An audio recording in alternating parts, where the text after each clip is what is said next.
बीते कुछ समय में हमारा ट्रांसफ़र हो गया। तो आज इस वीडियो में मैं बताऊंगी कि ट्रांसफरेबल लोगों का क्या स्ट्रगल होता है, घर छोड़ते समय हमें किन किन बातों का ध्यान में रखना चाहिए, चाहे वह किराए का ही घर क्यों ना हो, और साथ में मैं दिखाऊंगी अपने नए घर का लुक। तो बने रहिए वीडियो के एंड तक। तो चलिए वीडियो स्टार्ट करते हैं और चैनल सब्सक्राइब करना मत भूलिएगा। हर जगह अलग अलग होने के कारण अलग अलग समस्याएं आती हैं, तो उनको ध्यान में रखकर अगली जगह पर घर ढूंढा जाता है। हमारे मन मुताबिक तो घर कभी मिल ही नहीं सकता, फिर भी अपनी तरफ से मेरे हस्बैंड बेस्ट कोशिश करते हैं। पर देख सकते हैं आप कितने बेकार घर मिलते हैं। बेकार मीन्स बहुत ख़राब होते हैं, जिनकी स्थिति बहुत दयनीय सी हो जाती है। किचन बहुत ही ख़राब मिलता है, रैक टूटे फूटे मिलते हैं। काफ़ी चीज़ तो हम करा सकते हैं, बट कहाँ तक करा जाए। तो हम कोशिश करते हैं कि बेस्ट घर मिल जाए। देख सकते हैं आप कितनी गंदगी है, नीचे पूरा ख़राब हो चुका है, काला हो चुका है। ऐसे कैसे रह लेते हैं कुछ लोग, मुझे ये समझ नहीं आता। हस्बैंड जब तक दूसरे शहर में घर ढूंढ रहे थे, तब तक मैंने इस घर में कुछ जो वॉल डेकोर थे उन सबको हटा लिया, ताकि जब वो आए तभी तुरंत से हम लोग शिफ्ट कर सकें। तो मैंने ये चीज़ें हटाना शुरू कर दिया था। लगभग 2 दिन तक मैंने ये सामान हटाए। जो डेकोरेशन मैंने की थी, ये DIY मैंने बनाया था, आपके साथ शेयर भी किया था। वीडियो डिस्क्रिप्शन में लिंक डाल दूंगी। और ये मैं सेल्फ अथेसिव से लगाती हूँ, तो इस तरह से खींचेंगे तो बिल्कुल भी उसका निशान नहीं लगता है। देखिए इस तरह से ना स्लोली इसको खींच कर निकाला जाता है। ये थोड़ा पुराना होने की वजह से ये टूटने लग रहा था, जो सेल्फ अथेसिव टेप थी। तो इस तरह से पर धीरे धीरे खींचेंगे तो बिल्कुल क्लीन वॉल मिलेगी आपको।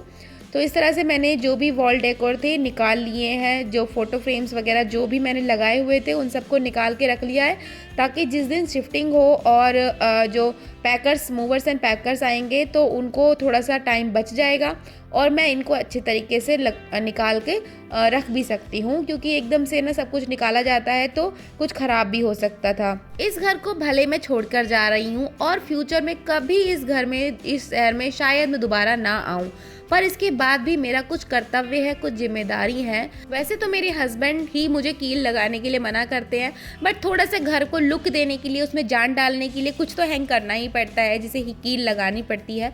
तो अब मैं जा रही होती हूँ तो मैं वहाँ पर सीमेंट, वाइट सीमेंट लेती हूँ। और यहाँ पर ये अच्छा है कि सीमेंट वाइट था तो वाइट ही वॉल थी, बट अगर आपकी कलरफुल वॉल है तो एक्रेलिक कलर की 1-1 2-2 ड्रॉप डाल के आप वाइट सीमेंट में बिल्कुल वॉल का कलर बनाकर भी आप लगा सकते हैं। जो भी कोने टूटे थे और जो भी मैंने कील लगा के होल किए थे, मैंने सबको फिल कर दिया है। ये गीला दिख रहा है तो इसलिए थोड़ा सा डार्क कलर लग रहा है। सूखने के बाद बिल्कुल ऐसा सेम हो गया कि बिल्कुल पता ही नहीं लग रहा था कि मैंने कहीं पर भी कोई कील लगाई थी वॉल में। मेरा मानना है कि घर को ऐसा छोड़ के जाओ कि आने वाला ये ना कहे कि पिछले वाला किराएदार कैसा था। भले हमें पता है हमारी ट्रांसफरेबल जॉब है, पर फिर भी हम किराए के घर को अपने घर की तरह रखते हैं और सजाते संवारते हैं। इसका कारण यह है कि हमारी जिंदगी है तो कब तक इस तरह से गुजारा करेंगे। मकान में हमें अपनी फीलिंग आनी चाहिए, वाइब्स आनी चाहिए, क्योंकि घर किराए का भले है पर हम उसी में रह रहे हैं। और इस तरह पराया सा घर वो कब अपना बन जाता है हमें पता ही नहीं चलता। खैर हमारी जिंदगी तो ऐसी ही बीत रही है। समझ नहीं आ रहा था कि क्या चल रहा है, कुछ गलत सा हो रहा था, कुछ सही भी लग रहा था। क्योंकि ये नौकरी है साहब, छोड़ी भी नहीं जाती और की भी नहीं जा रही। कुछ लोग कह रहे थे कि बच्चों का भविष्य देखो, पर बच्चों के भविष्य के लिए ही तो कर रहे हैं सब।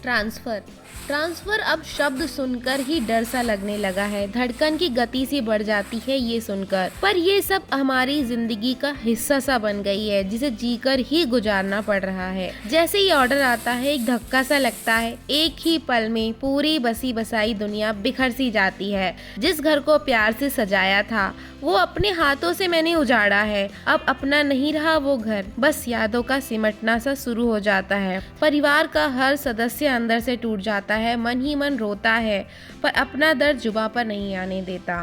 घर का सामान चंद कार्टून बॉक्स में भर दिया जाता है। आप यकीन नहीं करेंगे, जब मैं एडिट कर रही थी तो फिर से रो चुकी थी।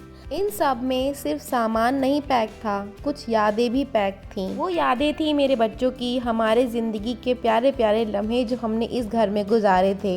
लास्ट टाइम जो पैकर्स और मूवर्स हमने कराए थे उनसे हमारा काफ़ी सामान टूट गया था, तो इस बार हमने इनको चूज़ किया तो और काफ़ी अच्छे से सामान हमारा पहुंचा भी है। सामान पैक होने के बाद फिर बारी आती है उसको ट्रक में रखने की। उस टाइम जो अंदर सीने में, दिल में, मन में जो चल रहा होता है ना, वो बयां भी नहीं किया जा सकता शब्दों में। कितना कुछ बदल जाता है हम ही जानते हैं। शहर अनजान होने वाला है, अनजान जगह, नया घर होने वाला है जिसे फिर से बसाना है। और इस घर को जो मैंने बसाया था, अपने हाथों से सजाया था, उसको मैं अंतिम बार निहारती हूँ। ये जो व्यू मेरी बालकनी से दिखता था वो अब मुझे फिर कभी नहीं दिखने वाला। ये घर मुझे कभी नहीं दिखने वाला। इस घर में जो मेरे बच्चों की यादें थीं वो यहीं रह गईं और मैं चली गई। और उससे भी ज़्यादा बुरा लगता है जब हम लोगों से जुड़ जाते हैं और उनको छोड़कर जाते हैं। एक बेटी जब घर से विदा होके जाती है तो तीज त्योहार वो फिर भी वापस आती है, पर मैं नहीं आ पाऊँगी। सोच कर तो जाते हैं कि आएंगे, फिर मिलने आएंगे, मिलते रहेंगे, पर 3 घर पहले से ही हैं, एक ससुराल, मायका और जिधर हम रह रहे हैं। उन शहरों की ही पूर्ति नहीं हो पाती तीज त्योहार फंक्शन पर। फिर ये चौथा, पांचवा, छठा शहर कैसे जाऊं वापस। पर कोशिश है कि मैं फिर कभी ज़रूर जाऊंगी। और अब वेलकम है उस जगह जहाँ पर मेरा ट्रांसफ़र हुआ है। झुमका देखकर तो आप समझ ही गए होंगे, ये शहर है बरेली और वो था बरेली का झुमका। यहाँ पर कई चौराहों पर बरेली का झुमका आपको देखने को मिल सकता है और कई लोग देखते भी होंगे जो बरेली में रहते हैं और बरेली को जानते हैं। और फाइनली काफ़ी ज़्यादा सर्च करके मेरे हस्बैंड ने घर ढूंढ लिया था। अच्छा घर ढूंढा है, सोसाइटी भी अच्छी है, बट कुछ प्रॉब्लम्स आ रही हैं जिनकी वजह से हम समझ नहीं पा रहे हैं कि कंटिन्यू करें इस घर को कि नहीं। बट फ़िलहाल ये घर है जहाँ हमने शिफ्ट किया है। ये लॉबी है, पूरे काफ़ी बड़ी लॉबी है और ये काफ़ी बड़ी किचन है। घर पूरा बड़ा बड़ा, एक्चुअली ये फ्लैट टाइप के नहीं है, ये पूरा विला है जिसमें ऊपर नीचे है। ये रूम है, बेडरूम है, नीचे वाला स्टेयर है ऊपर के लिए और काफ़ी खुला खुला है। सोसाइटी के बाहर भी काफ़ी खुला खुला है घर और अंदर भी काफ़ी स्पेशियस है।